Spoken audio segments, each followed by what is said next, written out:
Hey, this is Ariel Helwani of MMAfighting.com and Fuel TV, and I speak the MMA truth.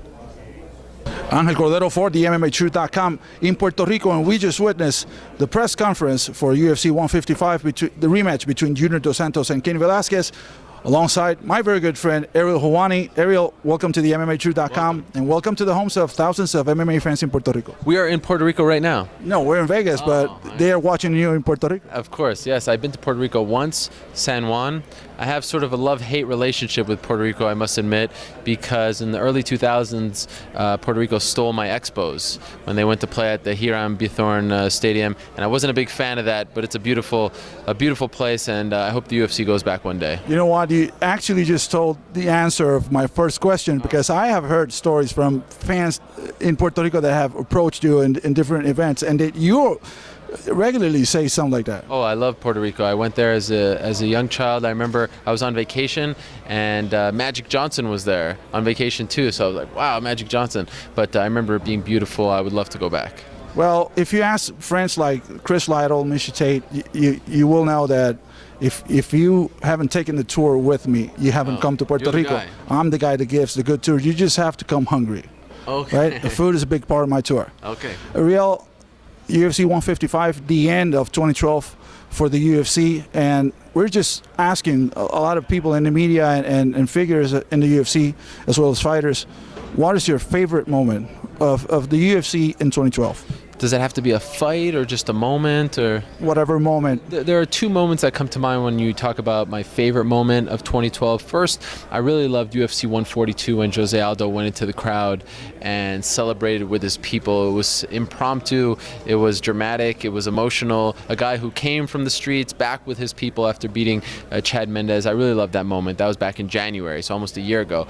I also really loved, and this one's kind of under the radar, Dan Miller winning in June in his welterweight debut after his son has been through a lot with his kidney disease, coming back, winning. He was very emotional. I recently became a father, so maybe it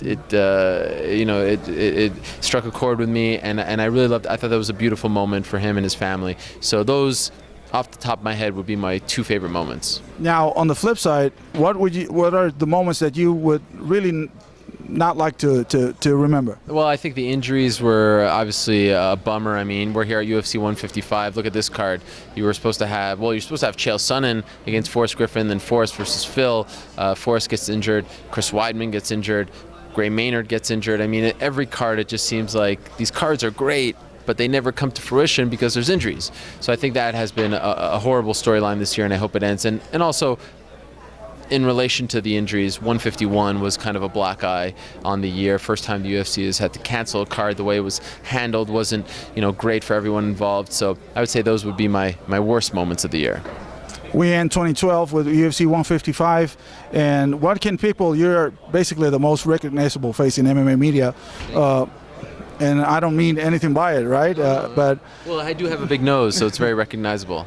But what the fans can expect from Ariel Helwani, MMA Fighting, and all the other stuff that you're doing in 2013? Well, I work for MMAfighting.com. I do my videos for them, breaking news and whatnot. Obviously, I do my show, The MMA Hour, every Monday.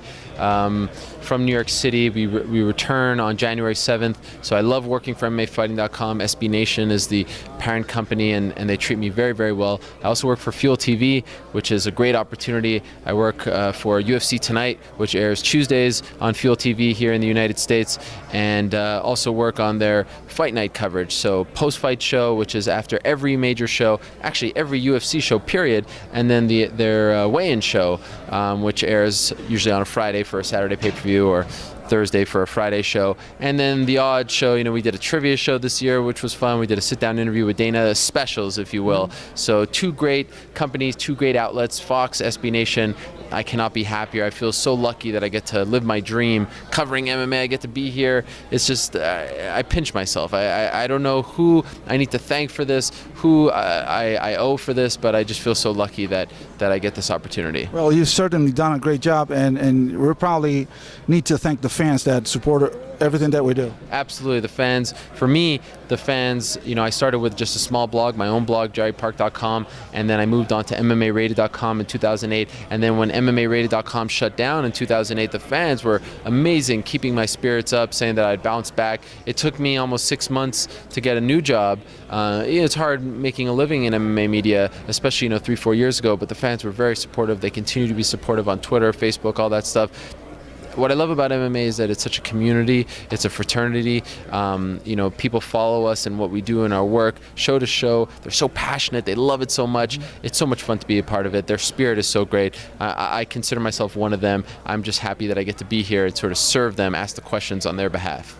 Right, so to let you go, you're busy. UFC 155, Junior Dos Santos against Cain Velasquez. What's your prediction in this fight? It's a tough one to predict. I think both guys look very good. They look very much in shape. JDS looks in shape. Cain looks to be in shape. I'm going to side with the champion. Obviously, we haven't seen much of as far as takedown defense and his wrestling. He is a BJJ black belt now. He just got it.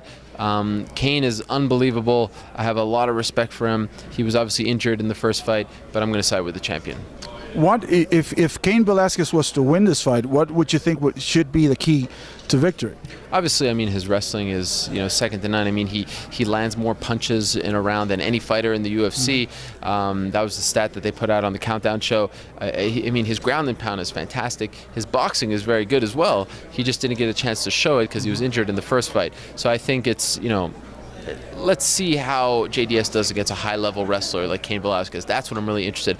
I hope that they're both healthy, and I hope we're going to get the real fight that we thought we were getting. The first fight was great back in November of last year, but I want to see both guys 100%, or at least close to 100%, and see how Cain's strength, his strengths match up against JDS's strengths. Well, Ariel, we thank you for taking the time to talk to us, and I hope you can come visit Puerto Rico. And a message for all the fans in Puerto Rico and all Latin America. Yes, thank you very much. A lot of people write to me on Twitter from Puerto Rico. You guys do a great job. Keep it up, representing the Puerto Rican fans and serving them. And it sounds like they're close, so I hope I get the opportunity. Hopefully. For the MMAtruth.com, Ariel Helwani, Angel Cordero. Thank you very much.